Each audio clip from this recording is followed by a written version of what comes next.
Hello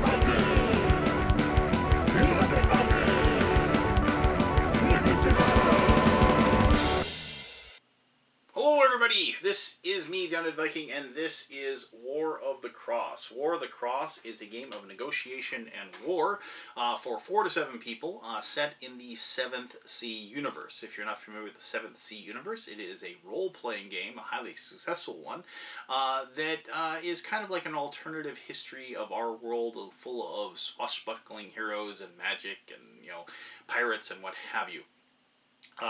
7th Sea, I don't think they've had a board game based on their world. I could be wrong, but War of the Cross, 7th Sea, is about this War of the Cross, which was this really large war. And I'm not going to go into the history of the world of that RPG, but suffice to say it's a pretty big event that occurred within that role-playing game world. Each player is going to be controlling a different nation. The nation is going to have armies and heroes and navies at their disposal, and they are going to be going at it with the other nations, trying to control different areas, different cities that are going to get them victory points and more armies and what have you. But also there's going to be different parts of the world where these ancient treasures and artifacts and whatever are going to be places, the things that you're going to want to collect, because those are going to be worth victory points as well. Before the game begins, each time, the players will determine how many victory points they're going to play to, and so this isn't a game where it has a set number of turns. Well, it kind of does. I'll talk about that in a little bit. But it is a game that as soon as somebody gets to that victory point total, they are declared the winner of the War of the Cross, and will go on to win the game. This is a game that may seem very confusing at first when you first get ready to play it, but it is one that is very structured and very quick to play in comparison to other negotiation games of this type. So let me show you how the game is played. We'll come back here and I'll give you my final thoughts. Okay, I'm going to show you how to play War of the Cross. Now, before I begin, I'm just going to say this is a prototype that I was sent. I mean, the big difference here is that my heroes that I'm going to be moving around the board are just these wooden discs. So just keep that in mind as I'm showing you the process of what's going to happen. Also, you know, this is like a like kind of a neoprene board, things like that. But for the most part, the artwork and the things that you're going to see are going to be just like that once the game is published. Alright, and also another thing, this is a game with a lot of secret information, a lot of negotiation. A lot of the stuff you're seeing in front of you I just have open for you to see. Each player will have a player screen like this that will be set up in front of them that they will keep certain information behind. So they can kind of hide you know, what's going on and you know, the different actions and things like that they're going to be taken, because of the fact that you're going to rely a lot on discussions with other people and trying to convince them that you're going to do one thing when you're going to be doing another. And also there's different machinations that you're going to want to, you know, keep close to the vest until the right time to reveal them. Alright, so I have set up a 4-player game. In that case, we have Montaigne, Castile, Eisen, and Avalon as the 4 countries. Now, if you add the other 3 of Wadachi, Usura, and Vesta Menanvanyar, which is, you know, whatever.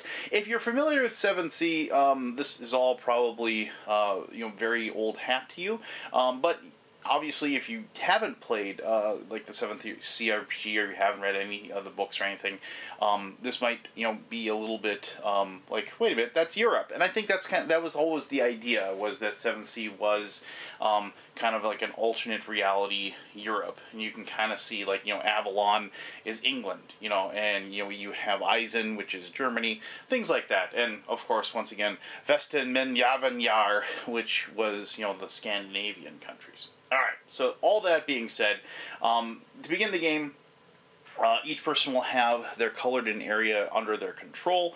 They'll have a certain number of units, and the whole point of this game is that you're trying to score a certain number of points to win. Now, depending upon how long you want the game to last, they say 15 points, 20 points, or 25 points. And you can see there is the scoring chart way up there on the top, and the people start off with a certain number of points depending upon the number of cities they have. Eisen starts with 5 cities, and you can see there are the 5 different locations they have with their different armies and their hero right there, and they have 5 points. owning cities isn't the only way to score points. Another way you can score points is that you are going to be going through this treasure deck that each country has. And they have these treasures on here, which will have a certain number of victory points on them. What you're trying to do is you're trying to move your armies into locations that are on these treasures. So, for example, you have here, we go to, like, let me show you this one. So, like, Starkburn's Fall. And this is, I'm going to be focusing on Castile mostly because it's just close to me, and, you know, then I can move things around. And I'm not going to go through an entire game, I'm just going to show you how a turn works. But, so here's, like, Castile, and you can see that it says Hansel Eisen, and it gives you, like, an E2. Now, on these things, you can actually see, like, yeah, you get a map, but, you know, to look at, so you can kind of get an ID. But if you look at Eisen, you're going to look and see, like, which location in Eisen you're trying to scare it. Even there's an E2 there. That's Hansel. And if you can somehow get an army into that location, you don't have to keep it, but if you can get an army in the location, you're going to be able to reveal this treasure card, and you're going to be able to score the 2 victory points that it has. And, you know, you could get beaten out of there and you could get destroyed, but you will just keep this in front of you face up, and then that'll show that you have gone ahead and controlled that. Alright, so that's a little bit about how you're going to score the points and how you're going to pull off winning the game. But other than that, each person has their starting heroes and their starting units. They also get 6 supply tokens, which are going to be the money that you're going to be using for several different things. You're going to use it to supply your armies. You're also going to be using it for different bidding things that when you're going to be trying to get story cards, which are these cards here. I'll talk about these more in the future, but just keep those in mind. Then other than that, each player is going to start with at least 1 hero. The heroes just have a special power. This is like Caterina Graciana de Lobo, Devout Priest. And after the story card auction, you may pay 3 supply to draw the top story card of the deck. And once again, that'll make a little more sense when we get to the story card section, but we'll get there as well. Each person also is going to have a deck of cards that is going to show the other flags of the other countries. Now, in this case, there's some of the flags that we won't be using, you know, like this one. But during the diplomacy phase, when you're going to have discussions with people and you're going to be saying, hey, you know, let's be allies, let's go ahead and beat this person up, that sort of thing, whatever, you will be using these cards, and then you'll be putting one of them face down, and you'll be trying to get allies. Now, that actually leads well into a certain point that I want to make. There are, each one of these nations has like some sort of little special ability, and they have special powers that they'll have. Now, obviously, the heroes have their own special powers and abilities, but each nation has something particular to them that gives them a little bit of a bonus. And these are interspersed in the rules, but they also have a really good section here. So, Castile can pursue 2 treasure cards at once. Now, when you're drawing the treasure cards, normally you only have 1 in your hand, but Castile can have 2. But if you can look, so, like Avalon has 2 heroes. Eisen's defending armies and hero cannot be defeated by a supply tiebreaker. That'll make more sense when we talk about that when we get to the combat phase. And then Emperor Montaigne may play 2 alliance cards per turn. So that's like their big thing, is they can be allied with 2 different people, which is pretty powerful actually. And you know, they don't have to ally themselves with anybody, but if you wanted to, you could definitely try at least. You know, and you can't force somebody to be your ally. Remember, they have to play the card along with it. But I'm getting ahead of myself here. Let's actually like dive into what goes into a turn of the game. Alright, so, and actually, and I should mention, one last thing, I apologize. Each one of these little reference guides has like a really good like turn order, so you can go through that whole process. Alright, so negotiation is just that. And each turn is going to start with that. Each person is going to be talking and trying to discuss and trying to, you know, determine what exactly each person's goals and what they're going to be trying to do. You're going to also, I apologize, you're going to actually then get your treasure cards. And the treasure cards are probably going to tell you where you're going to be wanting to head at the very beginning of the game. Now, normally, you draw 2 of these cards, and you pick one and you discard the other. But in the case of Castile, remember, we can go after 2 treasures at once. So I draw 3 cards, and I'm going to look at those 3 and determine which ones I want to take. So here we have the Lily of the Prophet, and it tells you it's in the neutral territory of Lyri, which is right there. We have one from Rogna and Montaigne, so that's 2 victory points. And we have Freiburg and Eisen, and that's also 2 victory points. So Eisen's probably a more powerful army to deal with because of the fact that they do start with the 4, and plus they can defend really well. So, you know, I look more forward towards, like, the possibility of, like, maybe, you know, going after... I don't really like the idea of going after Montaigne, because if they, like, allied with the other 2 groups, I'd be kind of up a certain creek without a paddle. But, you know, you gotta break some omelets, or whatever it is, to win the game. So I'm going to go ahead and take these 2, and I'm going to discard the Eisen. Now, these are kept secret. You don't reveal these until you actually know what you're going to be doing, and then you're going to have those 2. So now you have the open negotiation. You can discuss everything. The big thing with this game is that you don't get up off the table and like go off and wander off and have conversations. Everything's got to be an open conversation. I mean, you can play the game differently if you want to, but the rules state that this isn't like diplomacy where everybody goes off into a room and has little hushed conversations with each other and determine what each person is going to do. You are going to want to talk to each other openly and honestly, and you're going to be trying to, like, kind of force your will upon everybody else that's on the table and convince them that, you know, they want to do a certain thing. So then what you're going to be doing is you're going to give your orders to all your troops, and you're going to want to select stories. Now, stories are the story cards. You're not going to have anybody in the game, but if you're going to play a story card, this is when you'd be playing those story cards. And I'll talk more about the story cards when we get to those and in the actual process of it. Now you're going to have to go ahead and give different orders to the different units. And so the different orders to the different units will be these little chits. And these chits are kept hidden behind your screen. You don't reveal them. You don't show how, because each one actually has, like, different numbers, or different nations have different availability for different things. And so what you're going to be doing is you're going to be picking these chits, and you're either going to use this side, which, you know, is just a number that stands still, or there's going to be this side which has a number and an arrow pointed. And you do have access to these, which are zeros, and you can place those. Now what you're going to do is you're going to take those and you're going to be putting them underneath the different armies, and you're going to be, you know, giving them directions, and also your hero for that matter. Good first rule of thumb is that things can exist in the same spot together. So just keep that. You can have, like, multiple attacks that go in, and, like, people can assist with attacking certain cities and things like that. But you can't, like, coexist 2 units in the same location. All right.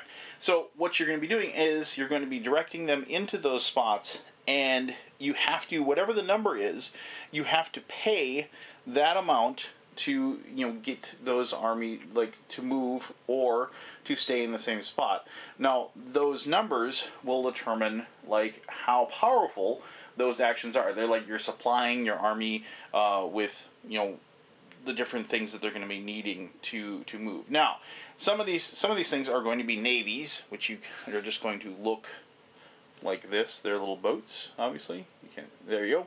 And obviously these are going to either have to go to port cities, or they're going to have to move into different like areas of the water. Now, navies can obviously take over port cities. They can attack them and take them over. But they also can set up what's called convoys, which I will talk about also a little bit in the future. But so if you want, notice how the 0 here, like 0 on one side, 0 on the other, you can't spend 0 and move something. So if I want to move something, I'm going to have to spend some of my so if you put that little 1 underneath there, like so, that means, and then the direction, you got to make sure the direction is facing the right way, and you're going to put that, and then that's basically saying I'm moving my navy out into Las Grandes Bay. Maybe I'm heading it there to eventually get to San Felipe, that sort of thing. You know, there's lots of different options that you could be, you know, trying to do at this point. But then the other ones, like, I'm probably going to want to take this army and head it in this direction, like so. Why? Because I want to be able to take over San Agustin, and I'm probably going to want to move this army over to here. Now, this is one of those things where we might have had a discussion with Eisen, saying, hey, look, don't move into Soldano. I want to take Soldano. You've got all this other area you can go to. You can go over into this area. I don't want to have to fight you. And Eisen would say, you know what? Okay, fine. I'm not going to do that. But once again, it doesn't mean they're not going to do it or whatever. And I also have to do something with my hero. And so remember, my hero, like the special ability, doesn't really have anything to do with combat. But, she's an important hero. And just, heroes can get destroyed in combat, but that doesn't mean they will come back. It's like they're kind of like just defeated and they retreat, and then you get to set them back up and they go back out. So, but, we don't want her to, just rest on her laurels, so to speak. So, maybe we'll just, begin heading her out as well. And, and actually, maybe we're going to send this Navy on like a long trip over to Lamont here or something like that. So maybe we're just going to begin sending her, in this direction down towards San Felipe to take that over. It's like I said, there's lots of different options. Now, the big thing is that you want to keep these hidden, and you also, want to get this done quickly. This section, when you're giving the orders to the different armies and the different navies and their heroes, it lasts 2 minutes. And that's what the rules state. You definitely don't have to play that way, but the game will be a lot longer if you do it, because obviously there's going to be lots of discussion, and people are going to be placing these units down and talking throughout the entire process. So if you want the game to move faster, you're going to want to give that kind of a limit, if you will. Now I'm actually going to just kind of do something really quick here, and I'm going to cheat a little bit, and I'm going to just say, like Eisen did that. And I'm not going to put everything, I'm not going to show all these different moves everywhere else. I will show what a convoy and how that convoy works here in just a little bit. But just, I want to be able to show you how a combat will work. Alright, so after you've gone ahead and placed all of those things down, the next thing you're going to do is, if you have any, you're going to remove, well, yeah, obviously you're going to have some. Oh, I should also mention that if you don't manage to get, like in that 2 minute time frame, if you don't manage to give, or you forget to, give a unit a order, they automatically just do a hold 0 order. They just stay in the same spot, and you don't spend any of your supply for that. Alright, so now you will go ahead and declare alliances. So declaring alliances is pretty simple. You have this deck of cards, and maybe I had a long discussion with Avalon, and we decided we're going to, be on the same side, and everybody puts one of these cards down in front of them. You have to put a card down, just to, but you do have a card that has no alliances on the side, like so, meaning that you don't have like, you're saying I'm not going to be allied with anybody. If I run into anybody's armies or navies or heroes this turn, I am going to fight. So hopefully then, if we had a good discussion with Avalon, they would play this card. And then we would be able to match up these two cards, and at least for the time being, we would be allied. And if our armies or heroes or navies ran into each other, we wouldn't have any sort of, like, dust up, if you will. That's completely up to you if you want to ally yourself with somebody, but remember, only one person can win. There is no allied victory in this game. Alright, so after you show allies, the reason you do show allies before you move units is because, obviously, if your units move into the same sections as somebody else's, then, combat will occur if they, if those combats, manage to, be in the same spot at the same time, that sort of thing. Alright, so now we reveal all of our orders and the story cards if we had any. Once again, I'll talk about story cards in a little bit. So you then would take all these actions, and then you would pay the supply for each action. And I'm just going to do my quick moves, and then obviously we're going to have a situation here where, and you should, keep the supply next to them if there is a combat, because of the fact that you need to be able to show, like, what the power is behind those moves. Now, combat can occur in lots of different ways, but mostly it's going to happen is somebody is defending their spot and you move into that spot, or you both move into the same location to fight over the spot, or you could have a situation where you have two armies next to each other and they both try to move into the other person at the exact same time. And, you don't just swap spaces. Those two armies do meet, so to speak, in the middle and have a battle in that spot. So, you then move units. Now, you don't move any convoys, and once again, I'll show convoys here in a little bit. I'll just set one up and show you how that works. But you first would revolve sea battles. Now, sea battles are just going to be navies that run into each other, and, so if, like, this navy went out to here, and, I ran into, this navy here, those two navies would have a battle in that location. I'll tell you, the reason why you do sea battles first is because convoys rely on the location of your navies. And, battles can obviously remove or move navies, and that could actually interrupt convoy movement. So, we would resolve sea battles to make sure that doesn't happen. Then you resolve convoys, which, then convoys, once again, I'll show you one of those in just a second. Convoys can move armies and heroes very, very quickly, very, very fast, as long as you have enough navy set up to do so. And, then you would possibly have more combats after that is done. So now you're going to resolve all of your land battles. Now, normally, there's going to be quite a few of these because of the fact that people are going to be butting heads with each other. But let's just go ahead and just resolve that one that we have in front of us. Now, combat is really, really quick to resolve because there is really no luck involved. It is going to rely completely upon like how many armies are involved in the combat, how those armies are supplied, and, just who's going to win or lose is going to be determined pretty quickly, as far as, just totaling up the numbers that you have. So the first thing you're going to check is just the number of units. In this case, we have one army versus one army. Now, and in which case, it's going to be even. The second thing you're going to check is how well they are supplied. In this case, you have the army from Eisen is supplied with a 2, whereas Castile is supplied with a 1. That is going to bust up the tie, and that is going to force Castile into the losing situation. Now, so what happens then is you're just going to move. Now, and I should mention that, like, if you had, like, a second army, like, over here, and they were moving in here as well, the 2 versus 1 would defeat Eisen, even though it is supplied with more. You only go to the supply when you are going to be dealing with the fact that, like, you're going to have an even number of units in battle.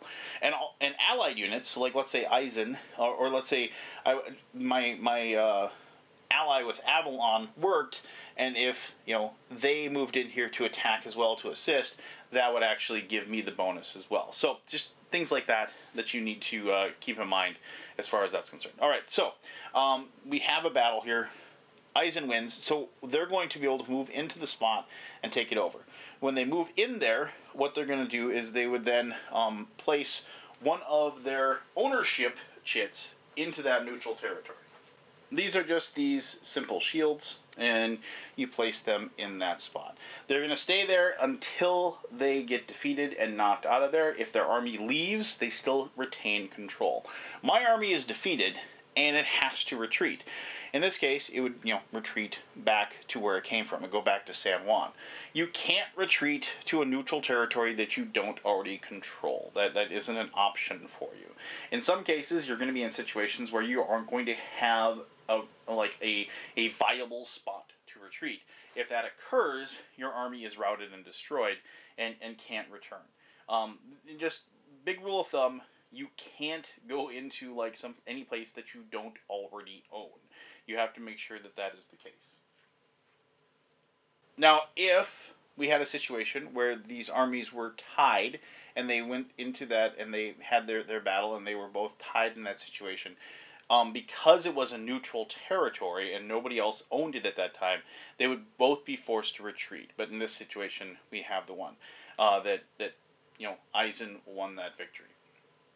All right, so after you resolved all the battles. And like I said, the battles don't take a long time to resolve. They're snap, snap, snap. You're just going to go ahead and check each one. Mostly because you're not like rolling dice or doing anything like that to adjust that. Then you are going to claim territory and any possible treasure. So when you claim territory, you place that token down like I just did. And then if you have a treasure card that like you've managed to move and claim, you would then reveal that treasure card, and then you would adjust your victory points as well up on the track to show that you've done that. A couple of final little notes about battles that I want to remember before I forget this. Remember that no two armies or navies or anything can remain in the same spot after battles are completed. They all have to move. Even if like you and a friend allied together and defeated, you can't both own that same spot. You have to go back.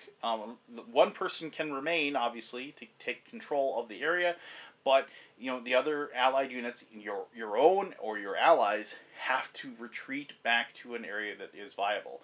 Or navies can always retreat because you can't control the waters, right? I mean, you control them technically by being the navy in that location, but you are always able to retreat back to an open water space as long as there isn't another unit there. All right, so convoys. I talked about those like several times. So convoys are pretty simple. When you set up a convoy, you just have to have multiple. And this would be unlikely to occur, though I did have a game where somebody had a very large convoy. You have multiple naval units in sea locations. And so what will happen in these situations is each one of these naval units would have to given a hold order on this particular turn. And they would have to be able to hold that even if they are attacked and retreated. You can't have one of the units move to complete a convoy location because that is a move action. It would have to have already been there, and you would have to given it a hold order to do it.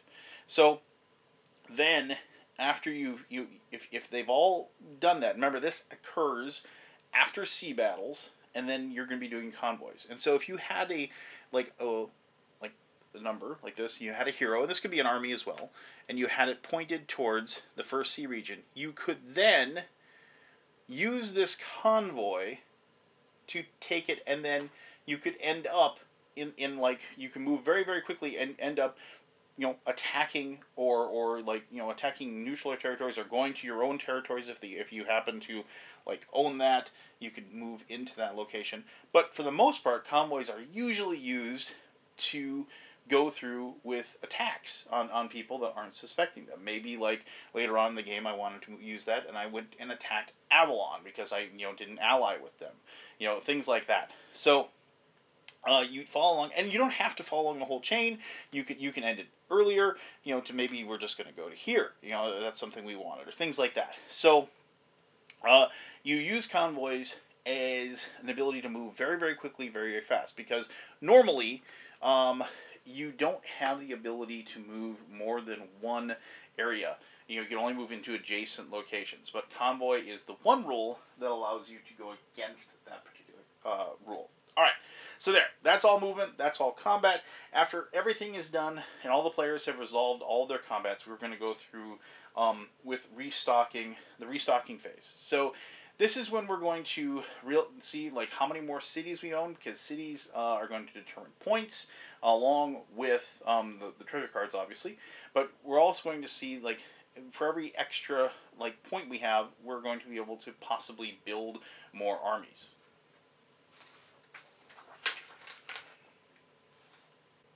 First things first, you would have adjusted your victory point track for every city that you're taking over.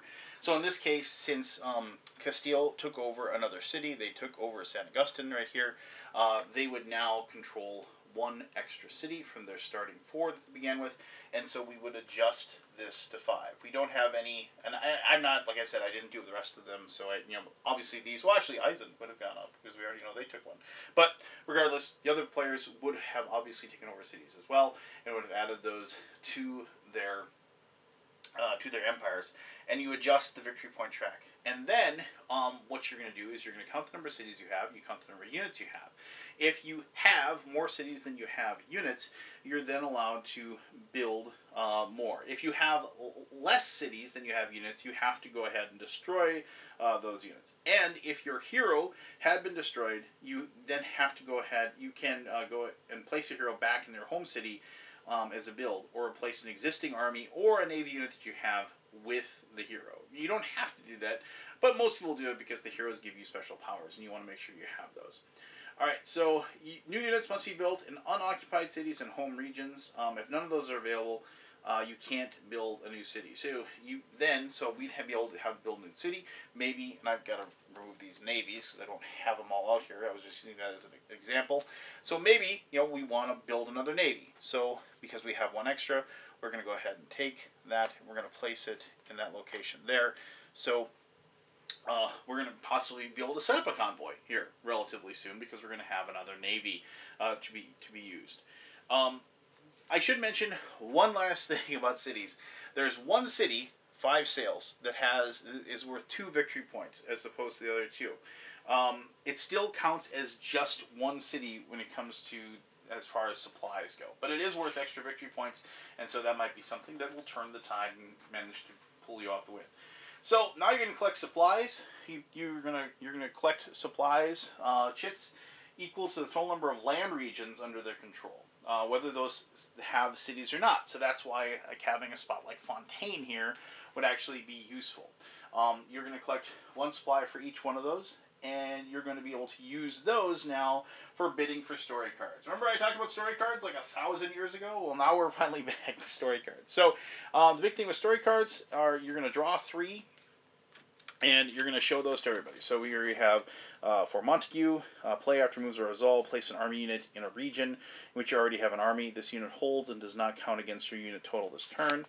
Brinia's Fire, play before placing orders, gain 5 supply. You gain no supply during the collect supplies phase this turn. A Disastrous Order, play after orders are revealed. Choose a unit with a move order in a region adjacent to your hero. You choose where that unit moves. So, you have these things, and basically they're things that are going to break the rules in some way. And, the strategies involved with them are going to determine, are going to be useful, or, during certain situations. You might be wondering, well, why would I want to use Brinia's Fire when I'd get more supplies if I waited? Well, maybe, you have to, you want to be able to use some of your big, movement or hold, 4 points. So you'd have extra supply to be able to pay for those actions. And so somebody who's like, oh, I don't think they have a lot of supply tokens, this would be a great chance for me to, attack them. Oh, well, you'd be able to play Brinia's Fire, and you'd have more. So things like that are gonna happen. Now you're going to do a bid. So you're going to have these 3, they're going to be shown. Each person is going to take their supply, and they're going to put some in their hand, and everybody's going to bid. Then, determining, whoever, bid the most, then is going to go ahead and be able to draw a story card. The person who bids the most, you're going to go ahead and you can take one of them that is revealed, or you can take one off the top of the deck. The big trick here is the person who bids the lowest amount of supply, and anybody else that is tied with them, do not select a story card this round. So it is quite possible, and this has happened for me, if everybody bids 3 and they reveal 3, it means nobody gets a story card, because technically nobody bid enough to be able to claim a story card, and all of you bid too little. So there is a little tricky aspect to that. And it isn't only the first person that gets to pick one. The first person picks one, the second person picks one, and you turn in your bid tokens for those things. And you will have situations where people will tie, and then you do have a first player marker, which in this case is this big tile here. Ties are always, there's going to be several different ways that you're going to have ties in different phases of the game. Ties are always going to be determined by whoever is closest to the first player marker will be the person who wins the tie. So if you have somebody who, if you had a person who bid 4, 2 people to bid 2, 1 person to bid 1, then the two people to bid to, the first person who is closest to the first player marker would get to draw their story card first. So after that is finally done, oh, and then I should mention, like, this was when the special power, like, after the story card auction, you may pay 3 supply to draw the top story card from the deck. So, you know, I'd have that ability. I could spend 3. If I didn't want to take any that are available, I just wanted one off the top of the deck, pay my 3, and then I'd be able to draw one, even if I, you know, did lose.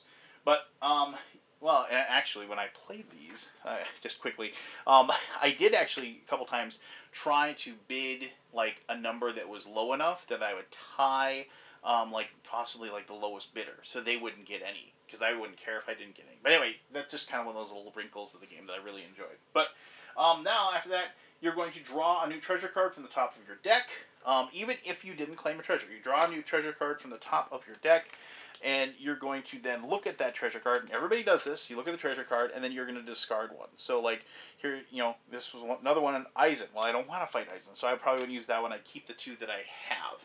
But you, and remember, I get 2 because I am Castile. Everybody else has 1. You're going to take that, and you're going to discard it. The big thing about this is that you are going to run out of these treasure cards. And the moment that a person runs out of treasure cards is the moment that the game is going to be over, regardless if somebody didn't get to the victory point total that you want to be hitting. Then you would have, the game would just end. Whoever has the most points would win the game. So draw a treasure card, and if you like that one better than the ones that you already have, you're going to go ahead and get rid of that card and discard one that you already have. Then, after that is all done, you are going to just restart. You're going to start over at the very beginning with negotiation, and giving orders, and so on and so forth, and you're going to go through that process. The biggest thing is that when you, the game ends one of 2 ways. When nobody can draw a treasure card, when one of the players can't draw a treasure card from their deck, when they're instructed to do so, in which case then it's whoever has the most points wins, or if after a round you figure out how many points you've got from revealed treasures that you've claimed, or from cities that you've taken over, and you've hit your marker. As soon as one person has done that, the game is over, and you declare a winner of War of the Cross. There you go. I mean, the game itself has a lot of different like structure as far as the turns go, but it plays really, really fast. And once everybody knows what's going on and knows how to put their different orders out and everything like that, as long as you abide by that 2-minute turn, this is not a game that is going to be a several-hour game. It is going to resolve relatively quickly and pretty bloody, too, I might add. But let me talk more about all those things, because those are some things I really, really like about the game. And I'll talk about those in my final thoughts. Alright, thank you very much for learning how to play War of the Cross. Now, a lot of people, when they see this, they're going to think of, like, time-honored, traditional negotiation games of this type that have come before, like games like Diplomacy and games like Game of Thrones. Yeah, I mean, there's definitely going to be elements of those games present in this one. Now, definitely with Game of Thrones, obviously with the, like, little tokens you're going to be placing underneath the different units, and you reveal what the tokens are, and then you're going to go through those movements. And there is a lot to be said about standing on the shoulders of the giants of the games like this before. But this game has a couple of things, for me, that I really, really enjoyed and I really, really liked. I like the fact that there is no, like, real randomness at all. Now, that's to be found in other games as well. Well, technically, there was an expansion for Game of Thrones that actually threw in some randomness, if you will. But the big thing is that you have no idea exactly how much power, how much strength people are going to be putting behind the different actions that they're going to be doing. And so you have to kind of try to outthink what they're doing and, like, manage your resources really well. And by resources, I mean, you really only have one resources. You have those supply tokens. And the supply tokens have lots of different uses. And, you have to decide, where you're going to be putting your strength of your supply at any given turn. And hopefully, you're placing them in spots where either when you're defending yourself, you are defending against, like, the strongest attacks that you're going to be dealing with. And if you're attacking where somebody is weak. Now, obviously, negotiation is part of this game because you're going to be trying to convince people that you're going to be doing things that yes, you're going to be doing because you have to garner trust and belief in your nation, but also you need to be making choices that will go against what those people are thinking that you're going to be doing. This is a game where, unfortunately, you are going to make alliances and are probably going to be breaking them with your friends at the best possible moment for yourself and the worst possible moment for them. So it definitely is a game that you have to have a good attitude, and you have to realize it's just a game and it isn't a personal thing. Now, obviously, if any of you are big-time diplomacy players like I was back in high school, there were definitely games of that got but I like to think that I'm a little more grown up now, and I can handle somebody putting the dagger right in my back when I desperately needed them not to do so. But I think that's part of the fun of these games, though. It's that tension. It's that oh geez, what's going to happen, and I think that's what appeals me to these types of games. Like when you're really worried about somebody coming in and doing the worst possible thing to you, somebody that you've trusted the entire game, and then but ultimately you're just waiting for the right moment to do it to them too. So there's a delicate, wonderful balance there, and our gaming group really loves that. Now, a lot of people are going to say, well, I don't play the 7th Sea universe. I don't know anything about it. Why should I play this game? And I get that. I mean, my knowledge of 7th Sea is very tertiary. I've never really played the RPG. I've definitely read some of the books, because I'm a big just RPG reader, and I like to consume that stuff, and I like to grasp it and dig into it. But it's one of those things where I think that you're going to be able to enjoy this regardless. Because ultimately, this is, as I said, if you're a fan of those types of games, those strategy, negotiation, war games, you're still going to be able to port over your love for that into this world, even if you don't know it. I played Game of Thrones, the board game, with many people. And a lot of them aren't Game of Thrones fans, but they still really got into the game, really dug it, just because of the fact that they are warring with their friends. Now, the thing that I really like about this, about all the other ones, is that those games are a slog. I mean, I actually, there's a convention I go to every year that I reserve a day to play Game of Thrones, because I know that once we get it set up and once we get all the people, because we play maximum people, once we get all the people at the table and we start playing, I'm going to start that game, and it's 6 hours minimum, right? It's going to take you a long time to get through that game. Now, I'm going to enjoy that, but it does eat up a lot of time, and it isn't like that. That's like a convention game. That's like, I'm going to go to this convention and I'm going to play that game because that's the time that I have for that particular game. Now, setting up a 6-hour game when you're old and with a wife and a family and what have you, that's tough to do. And so I've always looked for a game like this that condenses that feel, that scratches that itch in a shorter period of time. And because of the 2-minute window, the fact that you are dealing with multiple different ways to get the different victory points, the fact that the treasure card deck that each person has is a timer, and so you're going to run out of time relatively quickly in comparison to other negotiation war games. It is kind of a feel there. There's no turtling in this game. There's no resting on your laurels. You need to move out. You need to go, and you need to take over stuff and grab stuff and get stuff and race everybody to that victory point end line and see who is the winner. Plus, if you're a fan of the 7th Sea, that's just kind of like the cherry on top of the sundae. So you're really going to like this one. I guess it's like, the player count is going to push some people away just because it is tough for a lot of people to get 4 to 7 people to the table. But, I don't think this would really work with 3 because you would have a very small little map to deal with, and I don't think that would be very much fun.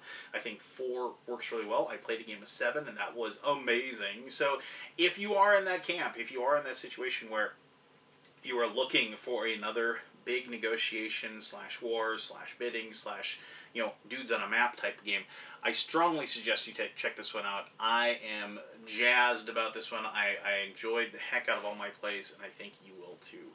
Alright, so if you have any questions about War of the Cross, please go ahead and ask those. I'll be happy to answer those as best as I can.